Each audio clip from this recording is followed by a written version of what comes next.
FedEx is working with 2 federal agencies to determine what caused the fatal FedEx bus accident near Sacramento last week. A FedEx track truck crossed the Interstate 5 median and collided with a charter bus carrying high school students.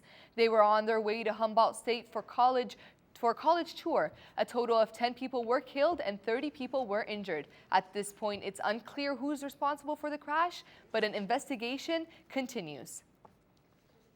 The County of San Diego is throwing its support behind SeaWorld despite allegations of animal abuse. This week, the County Board of Supervisors, voted 3-1 to shoot out legislation that would ban SeaWorld from using orcas in its shows. The proposal was introduced last month by Assemblyman Richard Bloom in response to abuse allegations made in the documentary film Blackfish.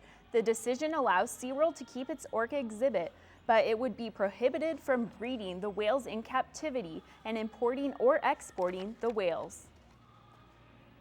Customers may be getting refunds due to unreasonable and unnecessary costs. The California Public Utilities Commission has been enforcing San Diego Gas and Electric to refund its customers due to the shutdown of the San Onofre nuclear power plant.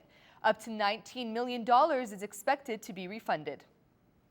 If you're headed to the pump to fill up on gas, bad news, gas prices are continuing to rise. The average price of a gallon of regular went up almost 1 cent yesterday. The new county average is now $4.27 a gallon. That's about 15 cents more than just a week ago and almost 30 cents more than this time last year. And there's a very special baseball league in North County. Larry Moser shows us how these kids are hitting them out of the park. Every Saturday from March through May and then again from September through November, the Miracle League of San Diego is touching the lives of special needs children and their families throughout San Diego. Kenny Blattenbauer, who heads up the league, is committed to giving every child a chance to play baseball. To see the families and the parents, their buddies and friends that come out and enjoy it, it really has been truly a life-changing experience for me to be able to see the transformation for some of these kids. I met Casey and her dad, Michael. Casey has been playing with the Miracle League for 4 years now.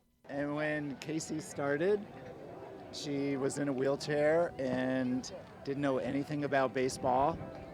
And now she's really into it, and she knew all about the Padres opening night, and she practices every Saturday morning. The field, built in 2005 by San Diego residents Dan and Susie Engel, was designed with a special surface to make it easier for wheelchairs to get around. Every player is assigned a volunteer buddy, giving the parents a chance to just enjoy watching their child play baseball. The founders and volunteers are committed to giving these children the chance to feel the excitement of hitting, running, and fielding just like any other child. From the Engel Family Field in North County, I'm Larry Moser for Newsy.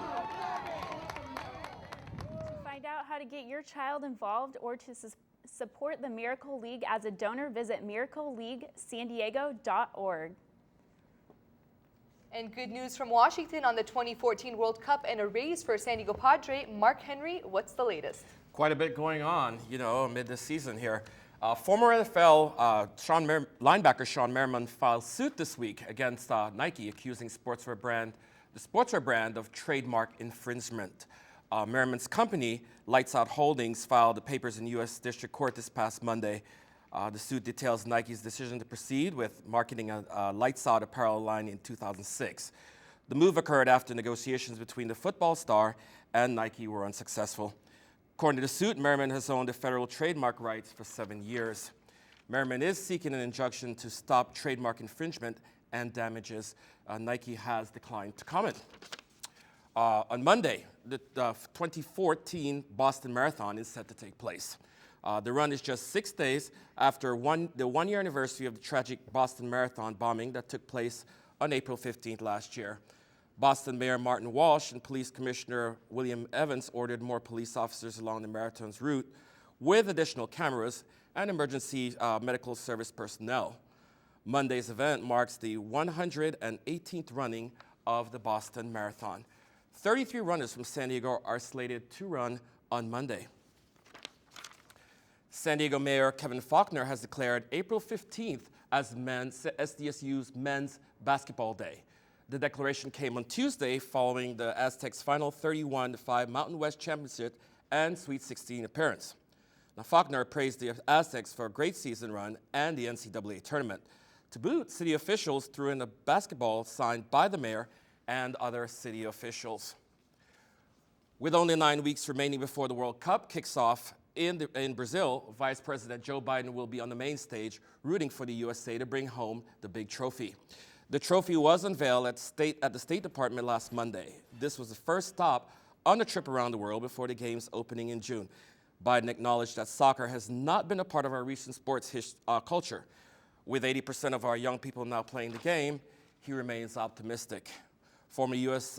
national team members Kobe Jones and San Diego Spirit team captain Julie Foudy were on hand at the ceremony. The vice president will be traveling to the World Cup, according to the White House.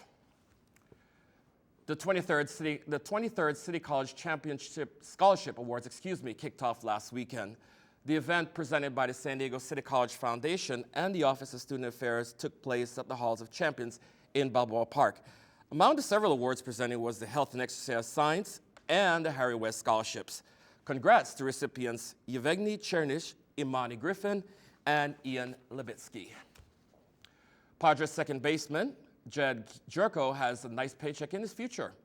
13 games into his second season, the 25-year-old came to San Diego as a second-round pick 4 years in a row in an amateur draft. For free agent Jerko, the new deal replaces a previous $250,000 contract, including a team option in 2020. So a lot going on, with the season underway. There's some big plans and hopes for the Padres. We'll see what happens. Yeah, and I'm excited about the World Cup this summer. Same Right, here. I'm yeah. a big soccer fan. Quite a bit of us looking forward to that. Thank Me you, too. Mark. Quite, no problem. Did you ever think you'd hear zombie and expert in the same sentence? We have the latest on a new hire at UCSD.